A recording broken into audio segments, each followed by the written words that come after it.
Hello YouTube, welcome to another episode of the Albino Rhino Beer Review. Here on location in Smiths Falls. I'm at my aunt's house right now. I'm going to do a beer review. I've got my Nickelbrook glass that I picked up at the Nickelbrook Brewery in Burlington, Ontario. I have this to do a lot of Nickelbrook products later on, but it's also the only glass I have at the moment. So we're doing Headstrong Pale Ale. It's brewed by the Headstrong Pale Ale by the Big Hole Brewing Company in New York State. It is a 5.5% alcohol pale ale. It's got a nice wood look on here, nice oak wood.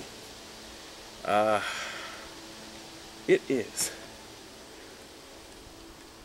a ruby red beer, actually. Over here it doesn't look that good, but in the sun, ruby red. Beautiful head. Lots of it at that. You can see the head's above the glass now. It's a nice stable head. Big bubbles. Doesn't fade all that fast. It looks very pretty. It's one of the darkest pale ales I've ever had, but it looks great. And actually, this Nickelbrook glass brings out some better looks of it too. Smell.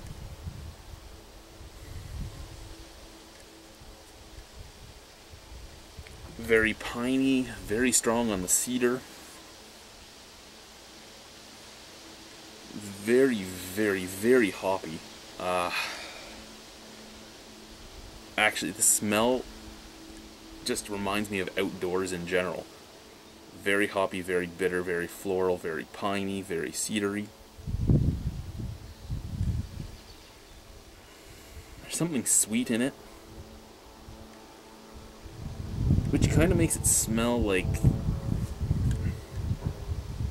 yeah, that sweet kind of gives it a weird, like, alphagetty-like smell.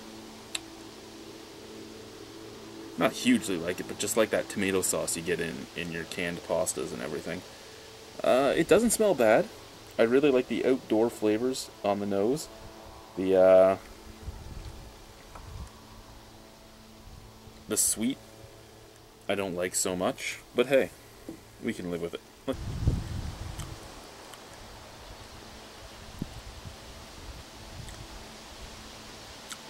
Actually, you know what?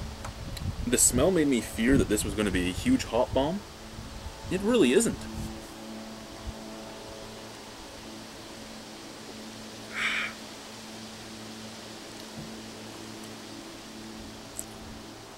It's very soft.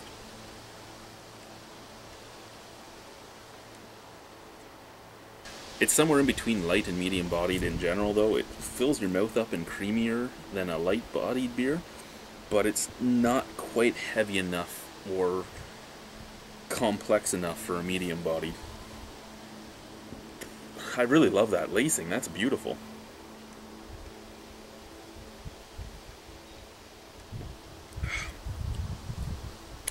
That sweet malt is there in the front. It kind of tastes like, say crystal malt, just your average malt.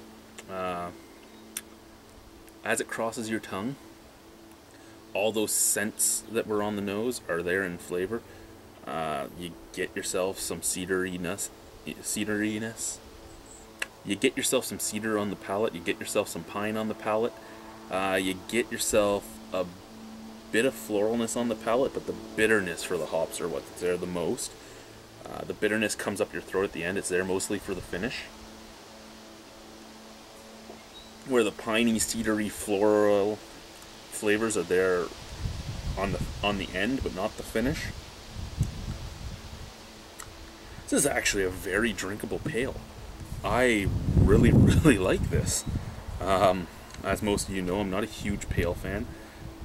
But really my biggest thing that comes with the IPAs and the APAs and all that is the hop bomb that a lot of craft brews do. This is very hoppy, but it's flavorful hops, and I really like that. It's not hop bomb, but the hops are there. There's probably more hops in this than there are other ingredients, and I'm okay with that. I mean, it tastes like there's probably about 4 different hops in here at least. Just from the different flavors coming off.